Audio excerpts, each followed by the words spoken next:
avance pour s'organiser. Et les jeunes, nous étions hier donc sur Avignon avec les jeunesses de Cavaillon, de Carpentras, d'Avignon et donc d'Orange.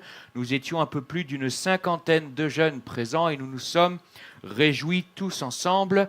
Vous voulez en savoir plus, vous saurez trouver les jeunes de l'église et leur demander le détail complet. Ils n'ont pas du tout la pression à présent. Et sans plus tarder, je vous invite à vérifier que les portables sont sur silencieux et à ouvrir la Bible pour faire une lecture dans l'épître de Paul aux Éphésiens toujours, chapitre 2, à partir du verset 19 pour bien avoir le contexte, puis nous irons dans le début du chapitre 3. Éphésiens chapitre 2 à partir du verset 19. Et pendant que les uns les autres cherchent, Éphésiens chapitre 2 à partir du verset 19, et pendant que les uns et les autres cherchent, que ce soit sur le portable ou dans les pages papier, vu que je les ai croisés cette semaine, j'ai aussi l'impérative mission de vous transmettre les salutations et les meilleurs vœux de Jean-Michel et Nadia Lozano, voilà, qui ont été pasteurs ici il y a... Je ne voulais vieillir personne. Merci à toi, Raymond. On ne peut pas cacher. Et donc, ils vous transmettent vraiment leurs salutations. Et on devrait caler l'occasion pour eux de passer nous visiter aussi. Donc, épître aux Éphésiens, chapitre 2, à partir du verset 19. Ainsi donc, vous n'êtes plus des étrangers ni des gens du dehors, mais vous êtes concitoyens des saints, gens de la maison de Dieu. Vous avez été édifiés sur le fondement des apôtres et des prophètes, Jésus-Christ lui-même étant la pierre angulaire. En lui, tout l'édifice, bien coordonné, s'élève pour être un temple saint dans le Seigneur. En lui, vous êtes aussi édifiés pour être une habitation de Dieu en esprit. À cause de cela, moi, Paul, le prisonnier de Christ pour vous, païens, si du moins vous avez appris comment je fais part de la grâce de Dieu qui m'a été confiée pour vous. C'est par révélation que j'ai eu connaissance du mystère sur lequel je viens d'écrire en peu de mots. En les lisant, vous pouvez vous représenter l'intelligence que j'ai du mystère de Christ. Il n'a pas été manifesté aux fils des hommes dans les autres générations, mais comme il a été révélé maintenant par l'Esprit aux saints apôtres et prophètes de Christ. Ce mystère, c'est que les païens sont cohéritiers, forment un même corps et participent à la même promesse en Jésus-Christ par l'Évangile, dont j'ai été fait ministre selon le don de la grâce de Dieu qui m'a été accordé par l'efficacité de sa puissance. À moi, qui suis le moindre de tous les saints, cette grâce m'a été accordée d'annoncer aux païens les richesses incompréhensibles de Christ et de mettre en lumière le moyen de faire connaître le mystère caché de toute éternité en Dieu, qui a créé toutes choses, et nous nous arrêterons là. Amen. On rend grâce au Seigneur pour sa parole. Seigneur, nous te louons, nous te bénissons parce que, c'est vrai, il y a des mystères, des choses incompréhensibles en Christ, Seigneur. Mais tu ne nous tiens pas, Seigneur, tu ne veux pas que nous restions dans l'ignorance, mais tu veux nous communiquer tout ce qui est communicable à travers ta parole. Et nous te prions, Père, que nous puissions vraiment entendre ta voix, que nous puissions comprendre ta sagesse, que nous puissions être enrichis de tes mystères ce matin, au moyen de ton esprit. Viens disposer, viens encourager, viens illuminer, Seigneur, la parole, Seigneur, que j'aurai apportée, l'ouverture de cœur de chacun, afin que nous puissions repartir avec quelque chose de toi, voulant glorifier toujours plus ton nom. Amen. Nous avons donc vu la dernière fois cette première étape de la pensée de l'unité dans l'épître aux Éphésiens, avec ce qui est la pierre angulaire, ce qui est pour Paul. S'il y a cette unité-là derrière, toute unité doit suivre l'unité entre juifs et non-juifs. Par le salut, par la foi en Jésus-Christ. Ce que l'apôtre Paul évoque, on l'a lu, c'était un mystère qui n'avait pas été révélé dans les générations passées. Parce que c'est vrai qu'il y a cette tension, cette chose un peu étrange quand on lit l'Ancien Testament. Il y a beaucoup de promesses où la connaissance de Dieu couvrira toute la terre comme l'eau couvre le fond des mers, et ils viendront des îles lointaines de toutes les nations. Et en même temps, il n'y a aucun ordre d'évangélisation. Et vous restez bien sur tout ce qui vous démarque en tant que juif. Circoncision, cache-route, le Shabbat, et faut entrer par toutes ces choses-là si vous voulez en être. Alors, il y a une tension, mais comment en même temps on a un peuple que Dieu demande d'une certaine manière rester fermé et un appel à toutes les nations à venir?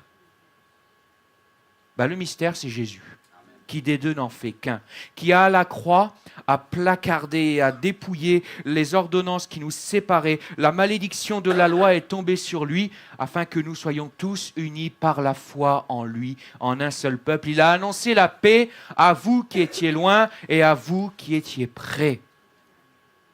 Et à cause de cela, l'apôtre Paul, il veut commencer à prier, une prière qu'il reprendra plus tard, mais ça l'amène à louer, ça l'amène à bénir, ça l'amène à prier, à adorer son Dieu.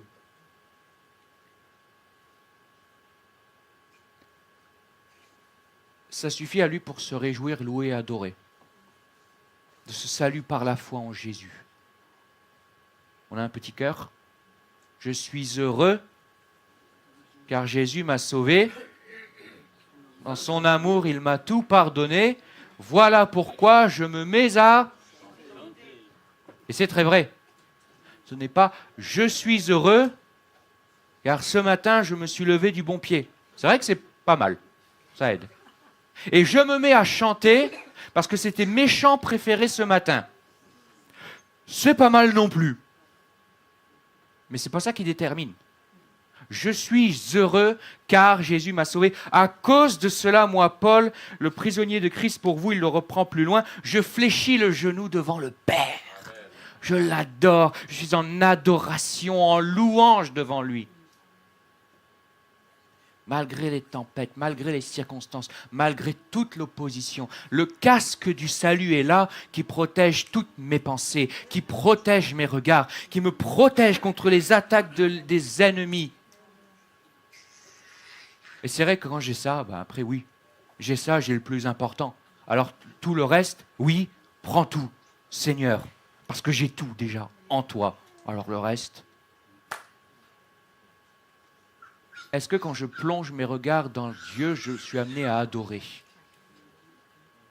Si en plongeant mes regards dans la parole de Dieu, dans l'œuvre de Dieu, dans ce qu'il a fait, je n'en ressors pas avec l'envie de plus prier, de plus louer, de plus le bénir, t'as regardé les yeux fermés.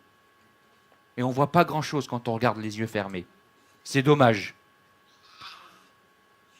Mais au contraire, quand on plonge, quand on s'immerge dedans, on se rend compte la distance qu'il y avait à cause du péché entre nous et Dieu, et que cette distance a été comblée dans la grâce par amour, par lui, alors que nous étions imméritants. Mais Seigneur, comment je ne peux pas te louer? Comment je ne peux pas te bénir? Comment je pourrais laisser des petites choses venir parasiter, venir encombrer, venir faire le barrage, alors que toi, tu as fait tout ça pour moi? C'est notamment pour cela que nous aimons prendre la Sainte Seine régulièrement, parce que ainsi nous sommes souvent confrontés à cela. Quand je prends le pain, quand je prends le vin, je prends le corps brisé. Je prends le sang versé qui me ramène à la croix, qui me ramène au sacrifice, qui me ramène à l'amour, qui me ramène à la nécessité du pardon de mes péchés. Et l'apôtre Paul,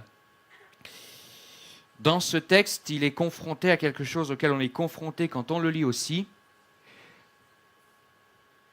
Il parle de la joie, il parle du salut, et donc il est après obligé de parler du rôle qu'il a dans l'annonce du salut.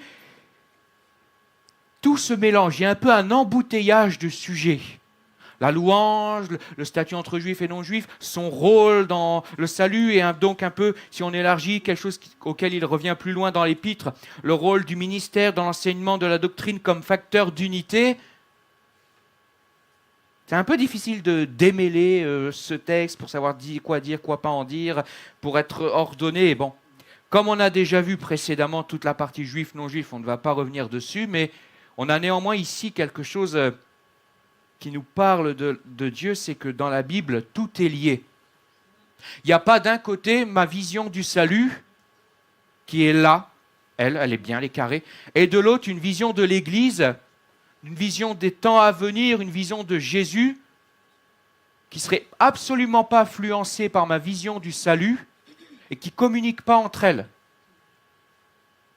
Tout l'enseignement de Dieu vient d'un seul et même Dieu. Et dans tout l'enseignement de Dieu sur tous les sujets, il y a une logique, il y a une cohérence, il y a des échos. Paul, on en a un exemple ici, il parle du salut par la grâce.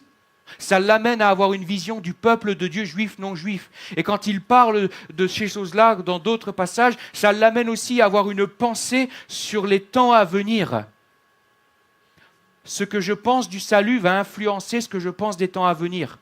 Ce que je pense des temps à venir va influencer ce que je pense de l'Église aujourd'hui. Ce que je pense de l'Église aujourd'hui va influencer ce que je pense du couple. Parce que l'apôtre Paul le dit plus loin dans l'Épître aux Éphésiens, il y a une image de la relation entre Christ et l'Église, c'est l'homme et la femme.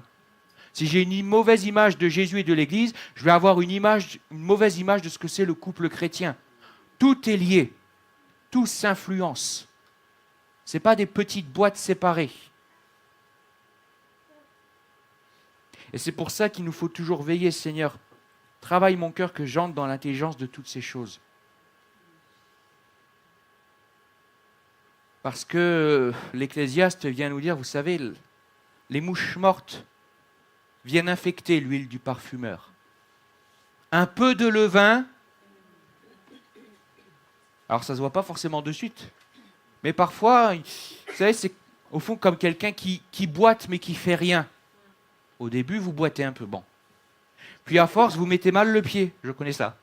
Et donc, c'est le genou qui commence à prendre un peu. Puis c'est la cuisse qui commence à tirer. Et petit à petit, jusqu'au jour où là, vous êtes vraiment tordu, monsieur. Vous n'étiez déjà pas droit au départ. Mais alors, vous n'avez rien fait pour vous aider. Et puis peut-être pour certains, c'est peut-être même des prothèses ou quoi. Et sur le coup, je boitille un peu. C'est juste un petit caillou dans la chaussure. C'est dommage quand même. Et donc, Seigneur, apprends-nous à ne jamais négliger. C'est vrai que mon pied gauche va bien, mais le petit caillou dans la chaussure droite que je ne néglige pas.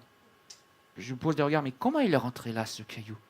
Et comment l'enlever ? Et comment après réapprendre à marcher correctement ? Vous savez, il y a cette image dans le chapitre 12 de l'Épître aux Hébreux où justement il utilise des gens qui courent, mais qu'il y a des chemins raboteux, il y a des genoux un peu affaiblis qu'il faut redresser.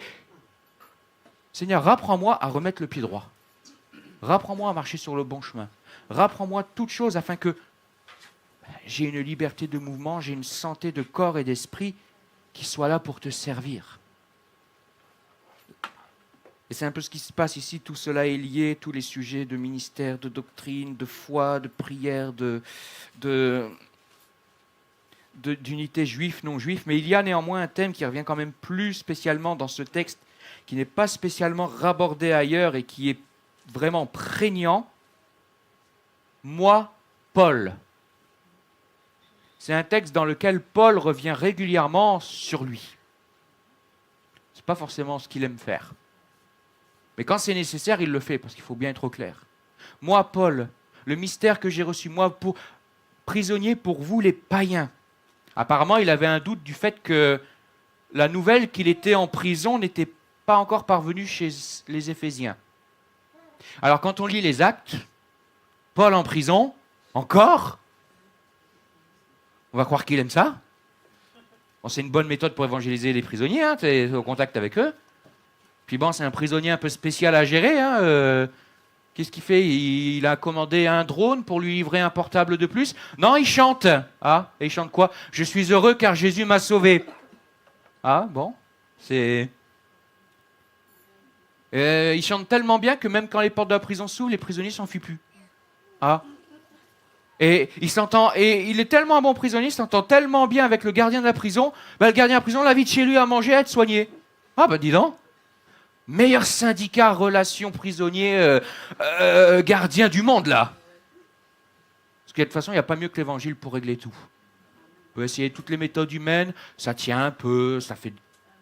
Il n'y a que la transformation de cœur, la nouvelle naissance qui change radicalement une personne au point de vraiment régler les problèmes. Les méthodes humaines peuvent anesthésier. Jésus guérit. C'est totalement différent. D'autant, on ne néglige pas ce qui peut être fait, on n'est pas là dans le conflit, dans la compétition, mais dans la reconnaissance des choses. Jésus est celui qui sauve véritablement, qui guérit. Et l'apôtre Paul, dans ce texte, il parle du rôle qu'il a, lui.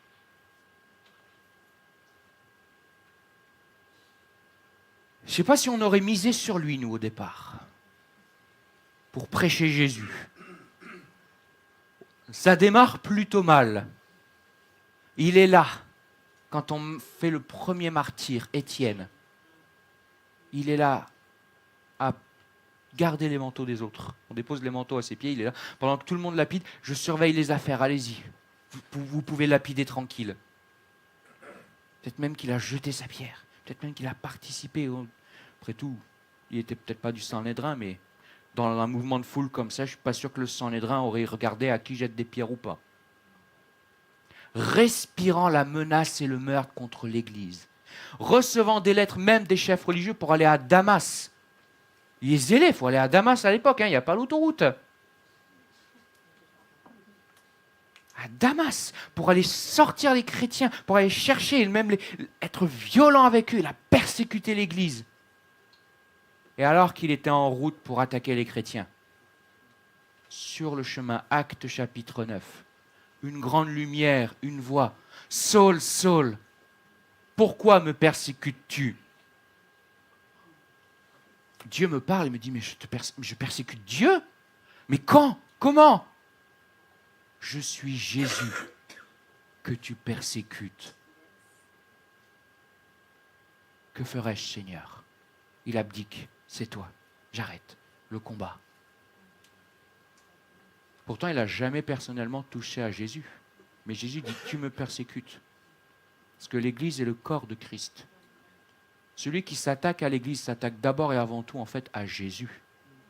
Pas forcément à toi ou moi. Tu es peut-être un voisin plus ou moins insupportable. Ça, c'est autre chose.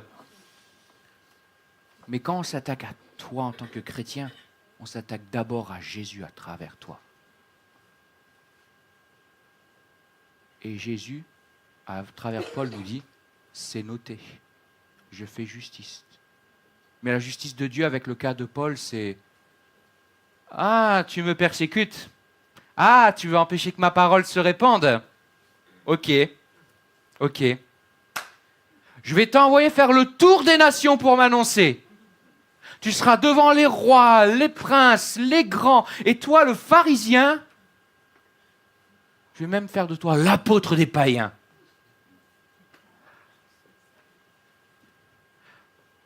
Ah, le Seigneur, là, lui a tout pris. Et pour lui en donner tellement plus, tellement mieux. Alors là, c'est beau parce que je parle de Paul. C'est des hommes de la même nature que nous. Dieu est le même hier, aujourd'hui, éternellement, Jésus. Il a fait ça pour Paul.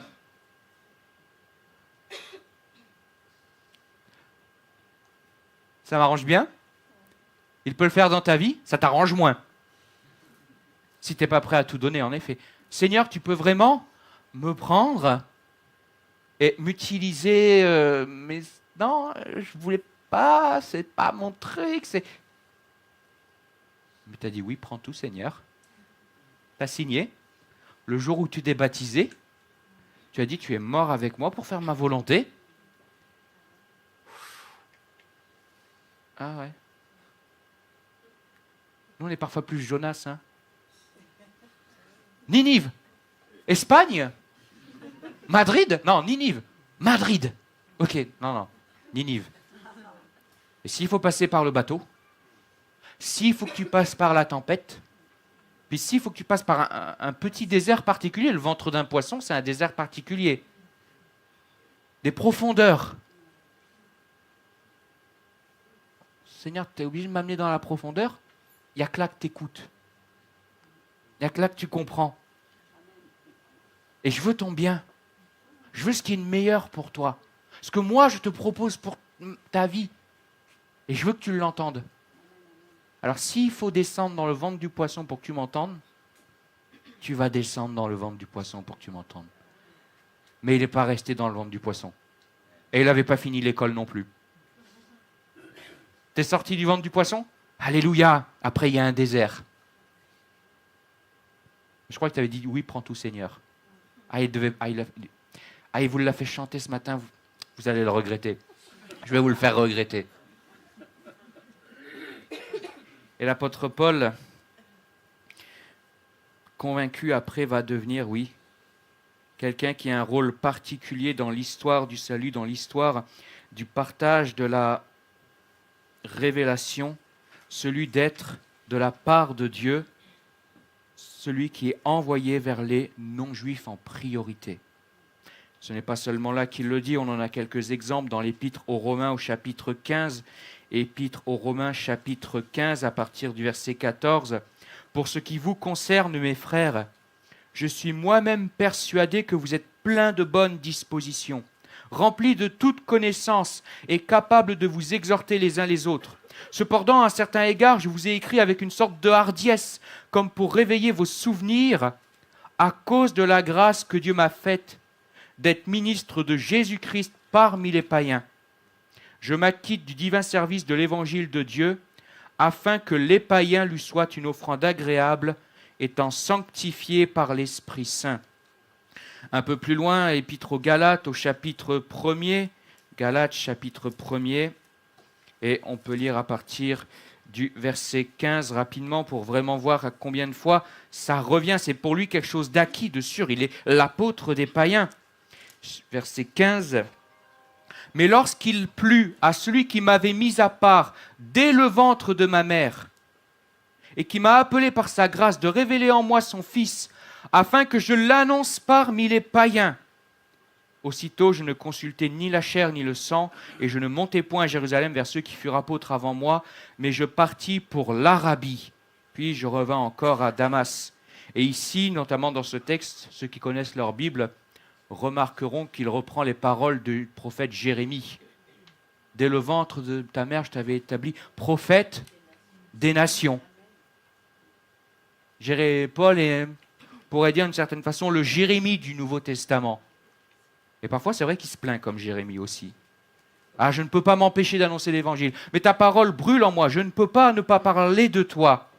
Et plus loin, deuxième épître à Timothée, chapitre 1er, verset 11. 2 Timothée, chapitre 1er, verset 11.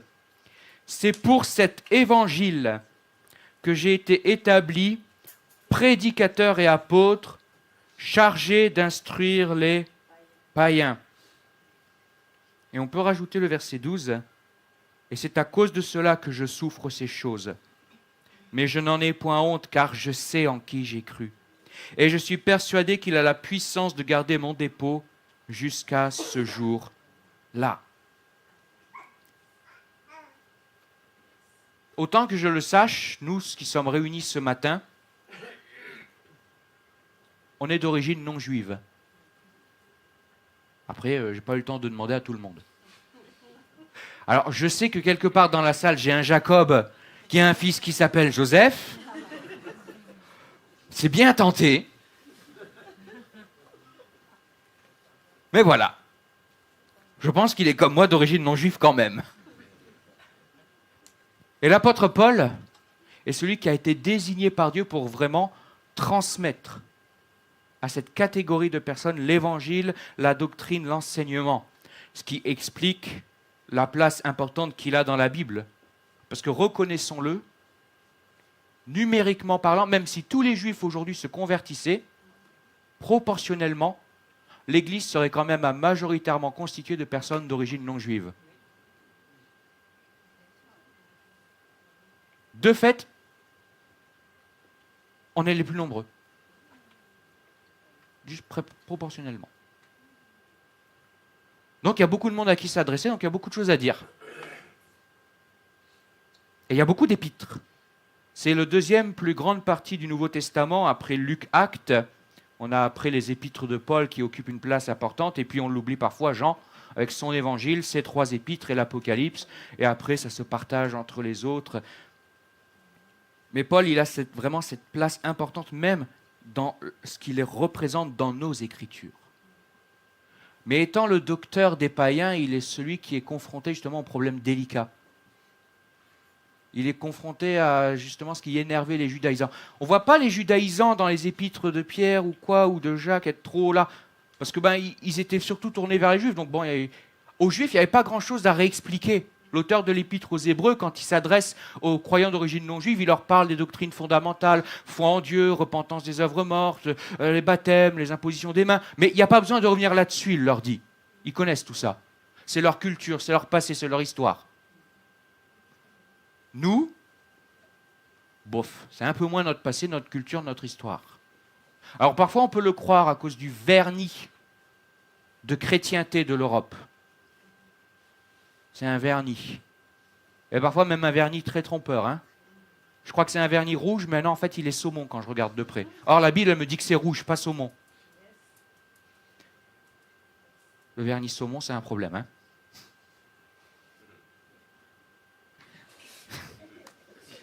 On vous racontera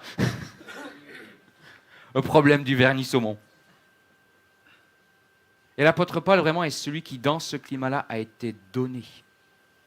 Et à cause de cela, parce qu'il est ce porteur de cette œuvre qui s'ouvre, qui va vers ceux qui n'étaient pas concernés avant, il est celui qui est attaqué. On pourrait relire toute l'épître aux Corinthiens, les 2, l'épître aux Galates, un peu les Philippiens, un peu aussi les autres, un peu... Et on verrait combien de fois Paul est attaqué sur ce qu'il prêche. Mais il ne vous dit pas tout. Il ne vous parle pas de la circoncision parce qu'il veut vous séduire. Nous, on vous dit les vraies choses. Ou alors, c'est pas le meilleur quand même. Apollos, il y a le verbe, il y a le geste, il y a la connaissance. Les apôtres là, Paul, en apparence, il est petit. Il est méprisable. Dans les lettres, il fait le beau, mais quand il est en face... Et puis, il le dit là. Mais j'ai pas consulté ceux de Jérusalem. Il n'a pas les bonnes références, il n'a pas fait la bonne école biblique, celui-là. Il a été chez Gamaliel, c'était mieux que tout ce que les autres apôtres avaient connu niveau éducation technique. Mais il n'a pas les bons diplômes quand même. Son diplôme, d'ailleurs, un diplôme de théologie, c'est bien s'il est bon. Mais un diplôme de théologie ne fait pas un pasteur. C'est un appel qui fait un pasteur. C'est l'appel qui fait le docteur de Dieu. Une bonne formation, tant mieux, c'est bien. Mais c'est l'appel de Dieu qui fait les choses. C'est ce qu'a vécu Paul. Et il a été attaqué, il a été remis en cause sans arrêt à cause de ce qu'il prêchait. Parce que, aussi, il dérangeait, parce que dans les milieux païens, il y avait des choses à expliquer.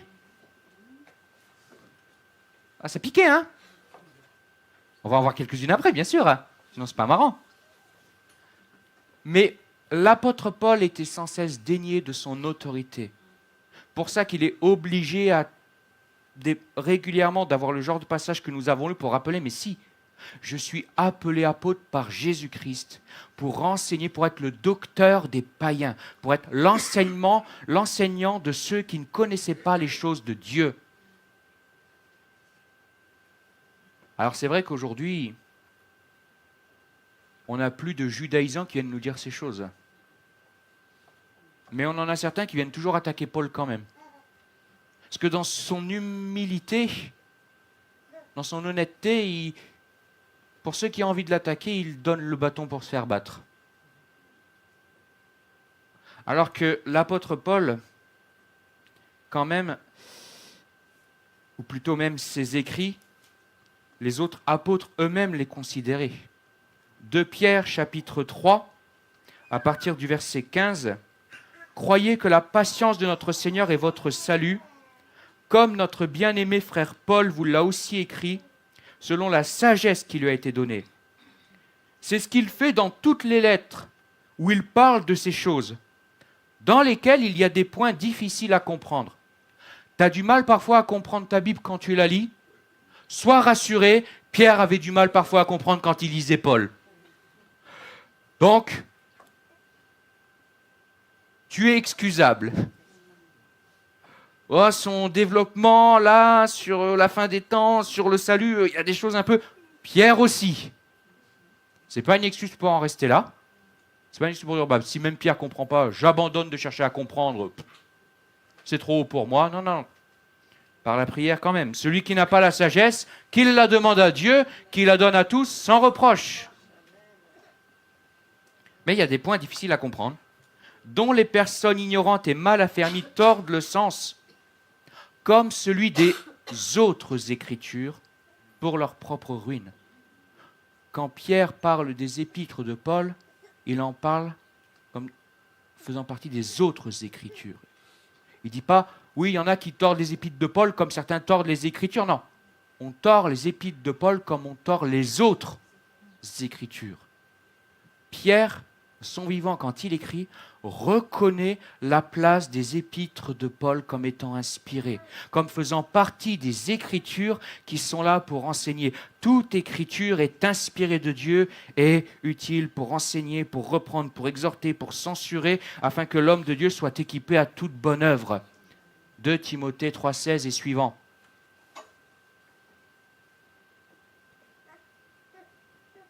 On pourrait se dire, mais alors en quoi ça nous concerne aujourd'hui ? On a encore une fois, on n'a plus les judaïsants, on n'a plus les païens qui viennent parfois, mais on vient quand même attaquer Paul. Et pas seulement lui donc, à travers lui, ses écrits et l'autorité, la place qu'elles ont dans l'Église.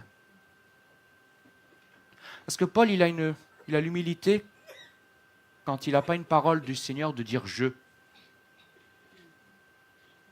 Ah, c'est Paul, c'est je. Donc, c'est que de lui.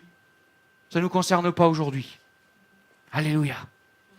Alors, étonnamment, quand c'est David qui dit « l'Éternel est mon berger », David ne dit pas « l'Éternel est notre berger ».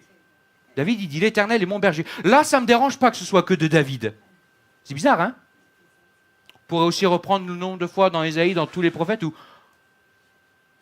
Par contre, quand c'est même parler de la vie de couple, c'est « je » de Paul. Quand ça vient parler de l'Église, non, c'est le jeu de Paul, parce que moi, je préférerais vivre l'Église comme ça. Quand ça vient parler, non, c'est le jeu de Paul. Parce que malheureusement, il a ce langage où, dans son humilité, il parle comme donnant l'impression qu'en effet, il y a ce que dit Paul et le reste, qui est bon. Et on peut voir justement ce texte qui est celui au cœur de tous ces débats, parfois qui est utilisé, c'est 1 Corinthiens au chapitre 7. Le frère, ce matin, a décidé d'être lapidé. 1 Corinthiens, chapitre 7, et à partir du verset 10. À ceux qui sont mariés, j'ordonne, non pas moi, mais le Seigneur, que le mari ne se sépare point que la femme ne se sépare point de son mari.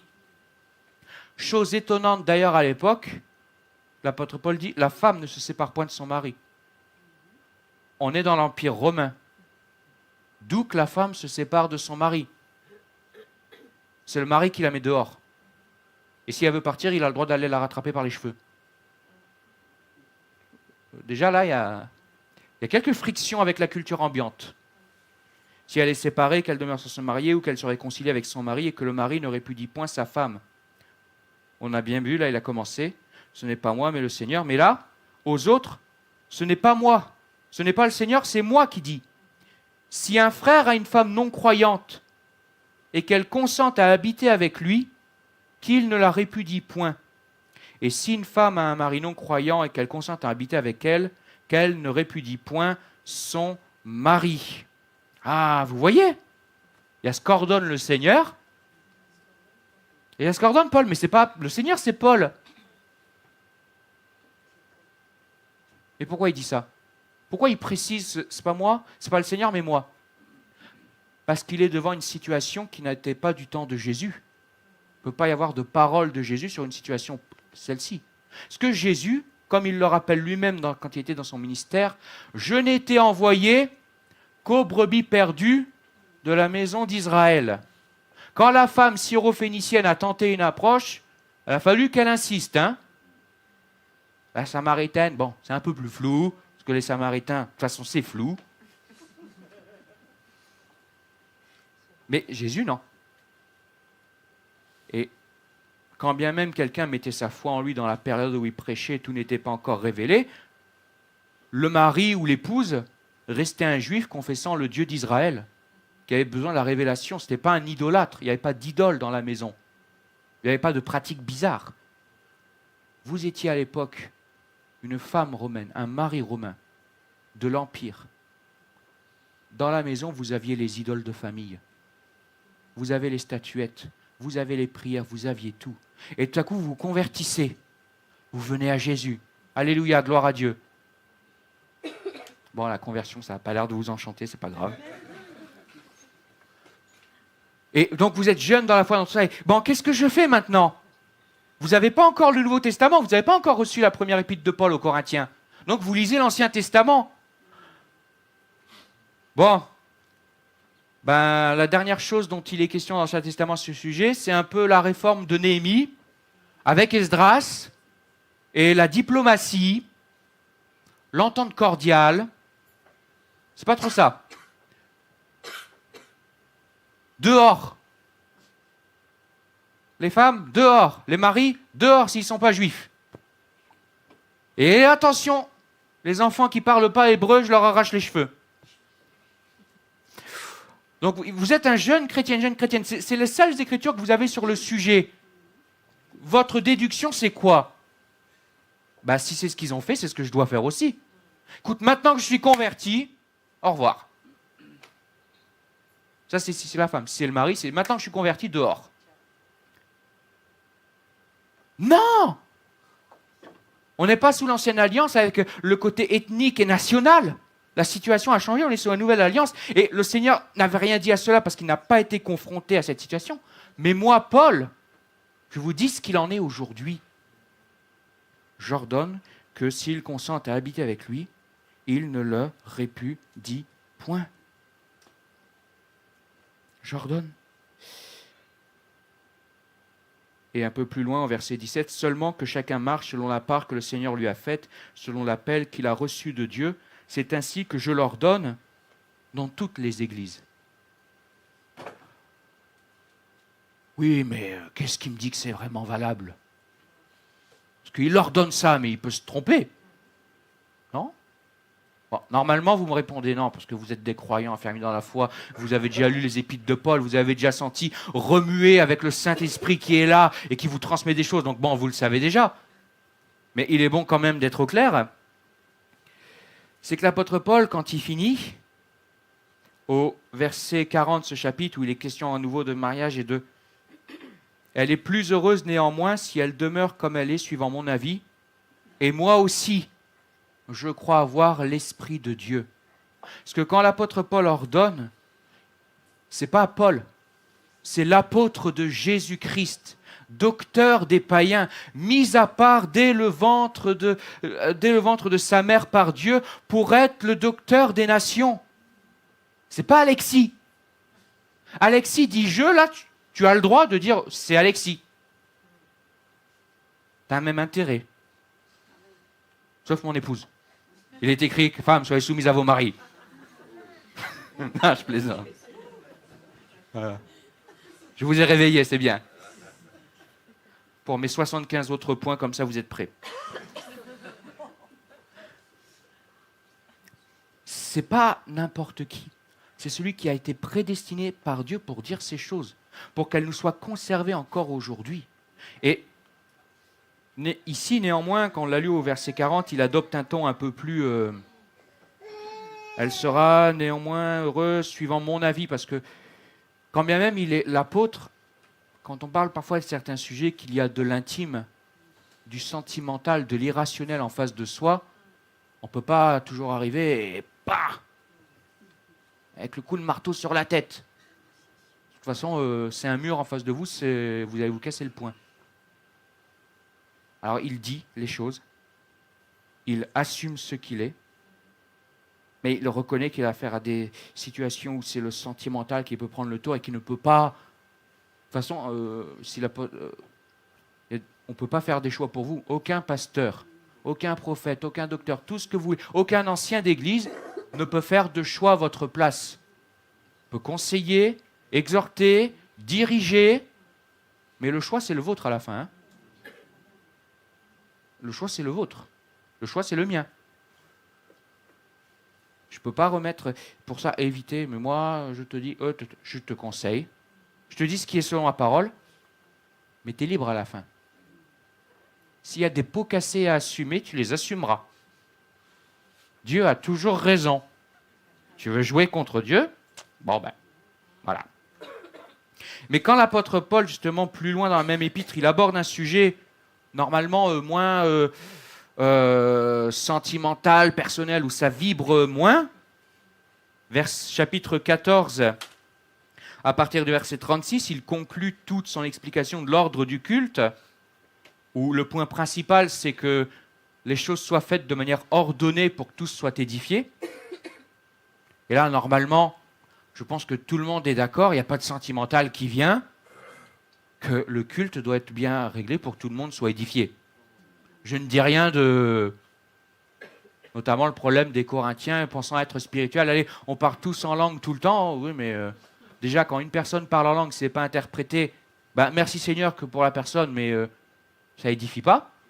Mais en plus, si tout le monde parle en langue en même temps, sans ordre du tout, ben, je suis encore moins édifié. Parce que au moins, là, le gars qui parle en langue tout seul, je pouvais essayer de tendre l'oreille et de me dire, bon, je comprends rien, mais je l'entends. Mais alors là, c'est un brouhaha, je ne sais plus qui, de quoi, dit quoi, comment. C'est pas le but.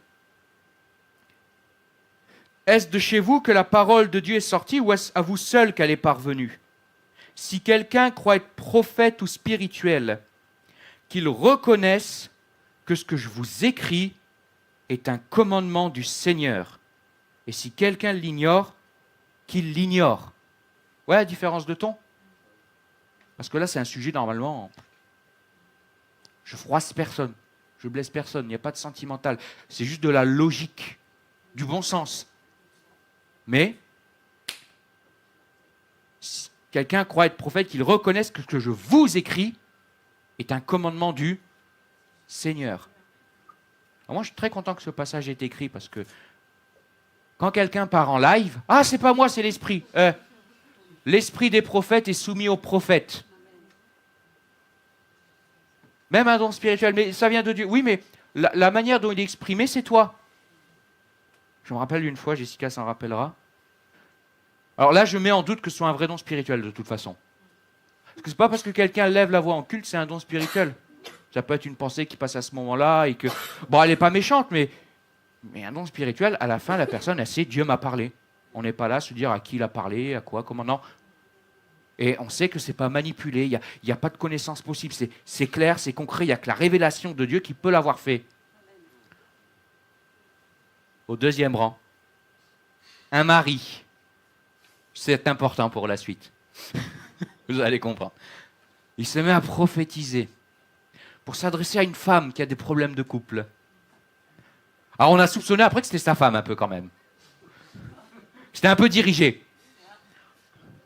Et on voyait que bon, les mots venaient pas facilement. Et à un moment, il nous balance. Alors c'est le truc qui vous réveille un culte. Femme, quand ton mari te dit quelque chose, ne monte pas sur tes grands chevaux.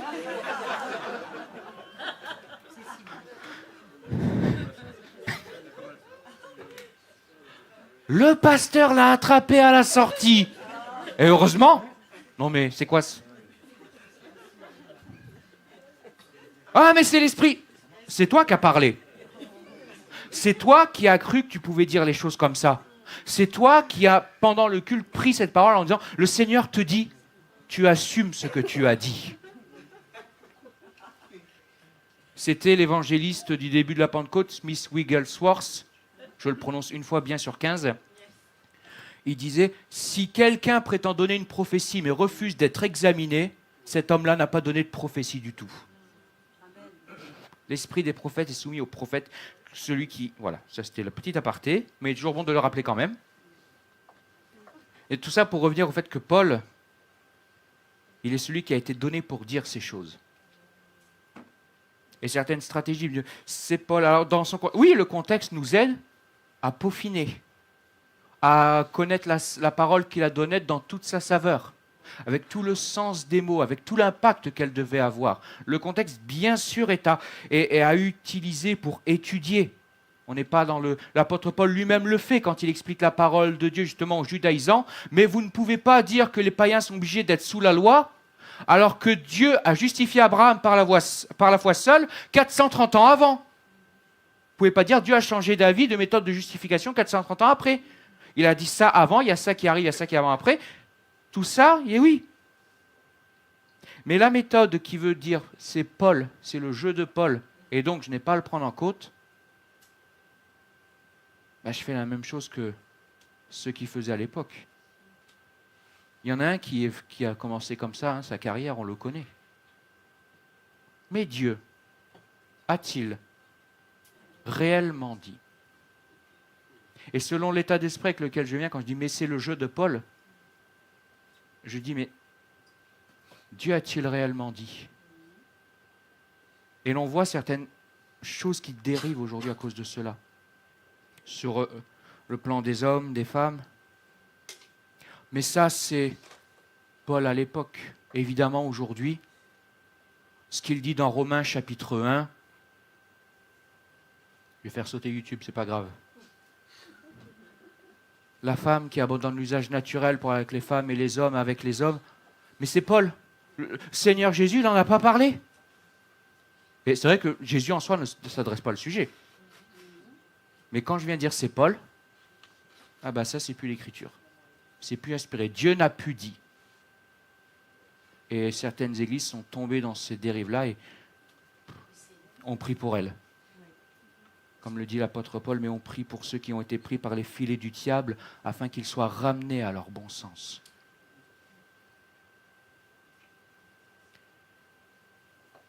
Cela est malheureusement triste car même aujourd'hui, beaucoup de livres, de prédications dites chrétiennes abondent dans ce sens. C'est Paul. Alors ce qu'il te dit sur le mariage, sur la sainteté, sur la vie de prière, sur les dons spirituels, sur tous les sujets qu'on pourrait multiplier, c'est Paul. C'est l'homme de tout ça. J'attaque l'aspiration des Écritures. J'attaque l'unité de la doctrine. J'attaque l'unité du canon. Mais pour terminer rapidement, même, admettons, pour le bien de l'argumentation, admettons. Ok, c'est Paul. Ok, pas de souci. Tu proposes qui d'autre? Moi, je veux bien. Allez, ok, admettons, c'est Paul. Tu te proposes toi? Personne n'a osé. C'est bien. Donc personne n'est prédestiné depuis le ventre de sa mère ce matin à être apôtre des nations. Les pauvres nations vont devoir encore attendre. C'est pas d'orange que ça partira. Qui d'autre peut dire, mais Jésus m'est apparu sur le chemin de Damas pour me dire, voilà pourquoi je t'ai établi. Je propose qui? Un pape? Il y en a qui ont essayé, hein. Je ne pense pas que ça leur réussit énormément. Le pasteur? Moi je suis d'Alexis. Moi je suis d'Alexis. Vous, je ne sais pas, mais moi je suis d'Alexis. Ouais, mais le problème c'est que Alexis, tout ce qu'il sait, ça dépend déjà de ce que vient de Paul. Donc, autant aller à la source. Autant vérifier. Pourquoi je le choisirais lui contre Paul? Ou n'importe qui d'autre? Une nouvelle révélation? Ça a été rappelé tout à l'heure dans la lecture qu'on a entendue. La foi transmise au sein une fois pour toutes. J'espère quelque chose de nouveau? Non? Tout a été dit. Et malheureusement, ces attaques continuent et parfois s'étendent. Après, il y a sur d'autres pans de l'Écriture d'autres attaques. On pourrait parler de ceux qui attaquent les premiers chapitres de la Genèse aussi. C'est une autre manière de vouloir se confronter à l'inspiration des Écritures. Mais il est un peu tard pour faire tout un truc de géologie ce matin pour voir tout ça, donc on ne le fera pas ce matin. C'est dommage. J'ai une personne qui aime la géologie. De ce côté, c'est bien. On prendra le café à deux, on verra tout ça que tous les deux, qu'est-ce que tu veux. Ça peut sembler secondaire, ça peut sembler à côté, mais c'est le genre d'attaques qui ont ruiné des églises, qui ont ruiné des vies chrétiennes, qui ont ruiné des dénominations, qui ont ruiné même des œuvres missionnaires entières. Parce que quand je commence à tirer ce fil, qu'est-ce qui justifie que je m'arrête? C'est que Paul. Mais après les évangiles, c'est Jésus qui parle. Oui, mais c'est raconté par Luc. Donc, est-ce que c'est vraiment Jésus? Est-ce que ce n'est pas plutôt Luc? Et puis Jean. Donc, voilà, je continue à tirer, je continue à tirer. Et à la fin, je terminerai, c'est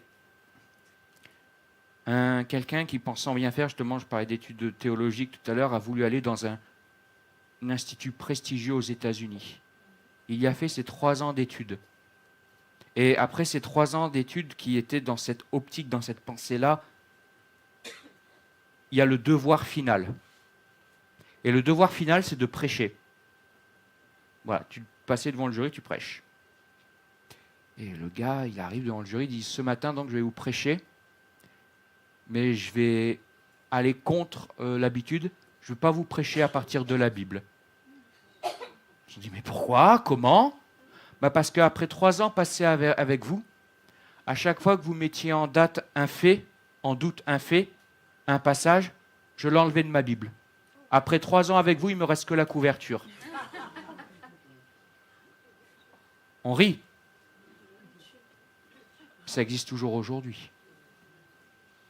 On rit, mais combien parfois de pertes, de tristesse, de ralentissement dans une vie spirituelle. Alors qu'au contraire, d'autres ont dit, mais non, ce qui est écrit et j'y mets foi. Il est écrit, ils imposeront les mains aux malades et les malades seront guéris. Ils ont osé imposer les mains aux malades et les malades étaient guéris. Ils ont osé dire, mais non, contrairement à ce que vous nous dites, oui, le baptême du Saint-Esprit existe, les dons, le parler en langue, tout ça, et ils l'ont vécu parce qu'ils ont dit, peu importe ce que vous me dites, il est écrit. Que ce soit par l'entremédiaire de Paul, de Jacques, de Jean, de Matthieu, de Marc, de Moïse, de David, d'Ésaïe, d'Habacuc, de Naoum, votre préféré. Amos. C'est l'autre fils, c'est ça? Mais quelle que soit la source, toute écriture est inspirée de Dieu. Et je ne vais pas vous conclure en lisant le psaume 119, mais en conclusion, vous pourrez le refaire chez vous pour vraiment voir qu'est-ce qu'il y a gagné à vivre de grand quand on dit oui, ces choses sont écrites, elles sont ma joie. Alors Seigneur, fais de nous ces hommes, ces femmes qui ne méprisent pas ta parole, mais qui la vivent et la reçoivent entièrement. Amen. Seigneur, nous te louons, nous te bénissons parce que tu ne nous as pas laissés ignorants ou perdus, mais tu nous as gardé tes écritures pour que nous soyons enseignés. Et nous sommes dans un monde qui a été marqué depuis la chute par l'attaque contre ce que tu dis, Père. Et ce matin, Seigneur, c'est qu'un exemple à travers